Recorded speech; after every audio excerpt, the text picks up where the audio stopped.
ಎಲ್ಲರಿಗೂ ನಮಸ್ಕಾರ. ಇವತ್ತಿನ ವಿಡಿಯೋನಲ್ಲಿ ಬಿಳಿ ಖಾರದ ಹೋಳಿಗೆ ಹೇಗೆ ಮಾಡುವುದೆಂದು ತಿಳಿಯೋಣ.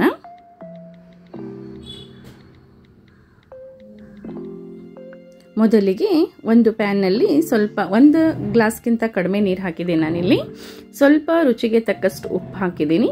ಸ್ವಲ್ಪ ಪ್ರಮಾಣದ ನೋಡಿದ್ರಲ್ಲ 1 ಸ್ಪೂನಷ್ಟು ಅಕ್ಕಿ ಹಿಟ್ಟನ್ನು ಕಲಿಸ್ಕೊಂಡು ಆ ಕಾಯಿಲಿಟ್ಟಂತಹ ನೀರಿಗೆ ಅದು ಹಾಕಿ ನಿಧಾನವಾಗಿ ಮಿಕ್ಸ್ ಮಾಡ್ಕೊಳ್ಳೋಣ. ನಾನು ಇಲ್ಲಿ ಹಸಿ ಖಾರದ ಪೇಸ್ಟನ್ನು ತಯಾರು ಮಾಡಿ ಇಟ್ಕೊಂಡಿದ್ದೀನಿ. ಆ ಹಸಿ ಖಾರದ ಪೇಸ್ಟಿಗೆ ಕೊತ್ತಂಬರಿ ಸೊಪ್ಪು, ಹಸಿಮೆಣಸಿನಕಾಯಿ, 1 ಇಂಚಷ್ಟು ಶುಂಠಿ ಮತ್ತು ಒಂದು 4-5 ಎಸಳಷ್ಟು ಬೆಳ್ಳುಳ್ಳಿಯನ್ನು ಹಾಕಿ ಮಿಕ್ಸಿಯಲ್ಲಿ ಮಾಡಿಟ್ಕೊಂಡಿದ್ದೀನಿ. ಬೇಕಂದರೆ ನೀವು ಕರಿಬೇವಿನ ಎಲೆಗಳನ್ನು ಕೂಡ ಮಿಕ್ಸಿ ಜಾರಲ್ಲಿ ಹಾಕೊಳ್ಳಿ, ಮಿಕ್ಸ್ ಮಾಡ್ಕೊಳ್ಳಿ. ಇದು ಈಗ ಕುದೀತಾ ಇದೆ. ಇದಕ್ಕೆ ನಾನು 1 ಕಪ್ನಷ್ಟು ಅಕ್ಕಿ ಹಿಟ್ಟನ್ನು ತೆಗೆದುಕೊಂಡಿದ್ದೇನೆ.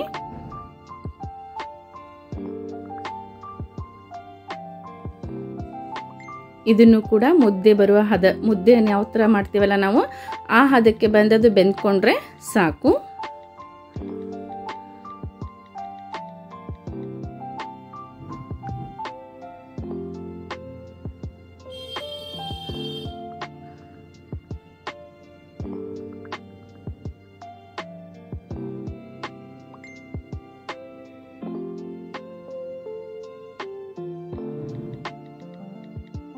ನೋಡಿ, ನೀಟಾಗಿ ಈ ರೀತಿ ಎಲ್ಲದ ಹಸಿ ಖಾರ ಎಲ್ಲ ಹಿಟ್ಟಿಗೂ ಕೂಡ ಬೆರಿಬೇಕು. ಅದ್ರ ಜೊತೆಗೆ ಬೆಂದಿದ್ದು ಕೂಡ ಗೊತ್ತಾಗುತ್ತೆ ಹಿಟ್ಟು ಹೇಗೆ ತಳವನ್ನು ಬಿಡ್ತಾ ಇದೆ ಅಂಥೇಳಿ. ಸ್ವಲ್ಪ ಆರಿದ ನಂತರ ನಾನಿಲ್ಲಿ ಕಲ್ ಮೇಲೆ ಹಾಕ್ಕೊಂಡ್ಬಿಟ್ಟು ಸ್ವಲ್ಪ ಎಣ್ಣೆ ಹಚ್ಕೊಂಡು ನಿಧಾನವಾಗಿ ನಾದ್ಕೊಳ್ತಾ ಇದ್ದೀನಿ. ಹಿಟ್ಟು ಚೆನ್ನಾಗಿ ಬೆಂದಿದೆ, ಕೈಗೆ ಹತ್ತುತ್ತಾ ಇಲ್ಲ, ನೋಡಿದರೆ ಗೊತ್ತಾಗುತ್ತೆ ಬೆಂದಿದೆ. ಅದನ್ನು ನಿಧಾನವಾಗಿ ಸ್ವಲ್ಪ ಅದನ್ನು ನಾದಿ ಬಿಟ್ಟು ಉಂಡೆಗಳನ್ನು ಮಾಡ್ಕೊಳ್ಳೋಣ.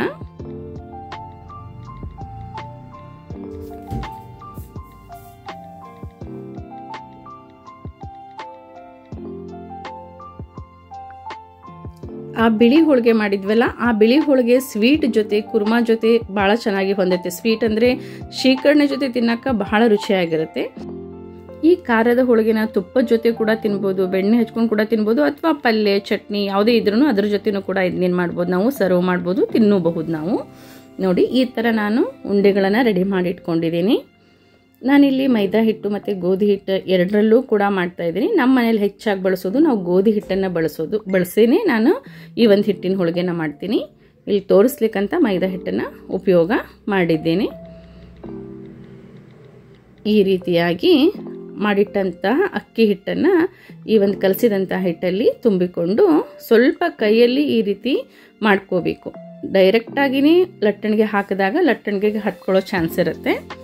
ಯಾವುದೇ ರೀತಿ ಪೇಪರ್ ಗಿಪ್ಪರ್ ಯೂಸ್ ಮಾಡೋದೇನು ಬೇಡ. ಈ ರೀತಿಯಾಗಿ ಸಾವಕಾಶವಾಗಿ ಕಲ್ ಮೇಲಿನೇ ಏನು ಮಾಡ್ಬೋದು, ಮಾಡ್ಕೋಬೋದು. ಯಾವುದೇ ರೀತಿ ಹಿಟ್ಟು ಹೊರಗೂ ಕೂಡ ಬರೋದಿಲ್ಲ. ಹಿಟ್ಟು ಚೆನ್ನಾಗಿ ಬೆಂದಿರಬೇಕಷ್ಟೆ.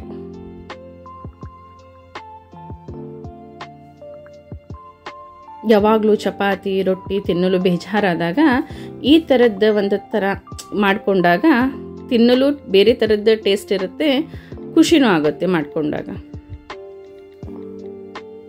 ನೋಡಿ, ಗೋಧಿ ಹಿಟ್ಟಿಂದು ಕೂಡ ನಾನೇನು ಮಾಡಿದ್ದೀನಿ, ಒಂದು ತೊಗೊಂಡಿದ್ದೇನೆ ಇಲ್ಲಿ. ಇದನ್ನು ಅಷ್ಟೇ ಸೇಮ್.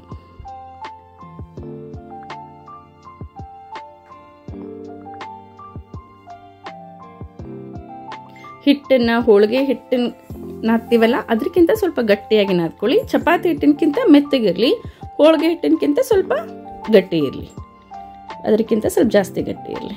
ನೋಡಿ, ಬೇಯಿಸ್ಕೊಳ್ತಾ ಇದ್ದೀನಿ. ತವ ಮೇಲೆ ಹಾಕಿದೆ ನಾನು. ಎಣ್ಣೆ ಕೂಡ ಭಾಳ ಅವಶ್ಯಕತೆ ಏನಿಲ್ಲ ಇದಕ್ಕೆ.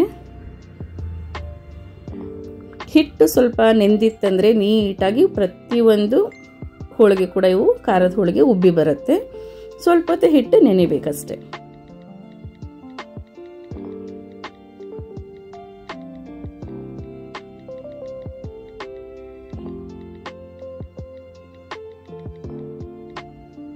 ಮೆತ್ತಗಾಗಿರುತ್ತೆ. ಮಾಡಾದ್ಮೇಲೆ ಎಲ್ಲ ವಯಸ್ಸಾದವ್ರಿಗಿರಲಿ ಸಣ್ಣ ಮಕ್ಕಳಿಗಾಗಲಿ ಭಾಳ ಹಿಂಗೆ ತಿನ್ನಲು ಕಷ್ಟ ಆಗೋದಿಲ್ಲ. ಭಾಳ ಮೆತ್ತಗಾಗಿರೋದ್ರಿಂದ ತಿನ್ನುವಕ್ಕೂ ಕೂಡ ಬಹಳ ರುಚಿನೂ ಆಗಿರುತ್ತೆ, ಖುಷಿನೂ ಆಗುತ್ತೆ ಅದನ್ನು ತಿನ್ಬೇಕಾದ್ರೆ.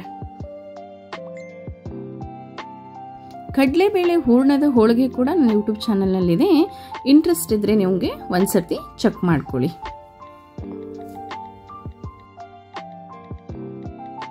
ನೋಡಿ ನಾನು ತೆಗಿತಾ ಇದ್ದೀನಿ ಇಲ್ಲಿ.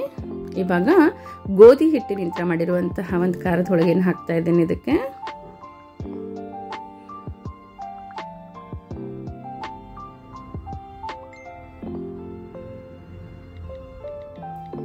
ಹಿಟ್ಟಿಗೇನು ಬರೀ ನೀರು, ಸ್ವಲ್ಪ ಉಪ್ಪು, ಸ್ವಲ್ಪ ಎಣ್ಣೆ ಹಾಕಿ ಕಲಸಿದ್ರೆ ಸಾಕು, ಬೇರೆ ಏನೂ ಹಾಕೋದು ಬೇಡ.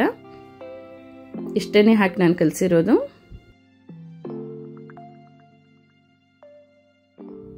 ನೆಕ್ಸ್ಟ್ ಬರುವಂಥ ಮತ್ತೆ ವಿಡಿಯೋನಲ್ಲಿ ಕಾಯಿ ಹೋಳಿಗೆ ಮತ್ತು ತೊಗರಿಬೇಳೆ ಹೋಳಿಗೆಯನ್ನು ಕೂಡ ಮಾಡಿ ಹಾಕ್ತೀನಿ.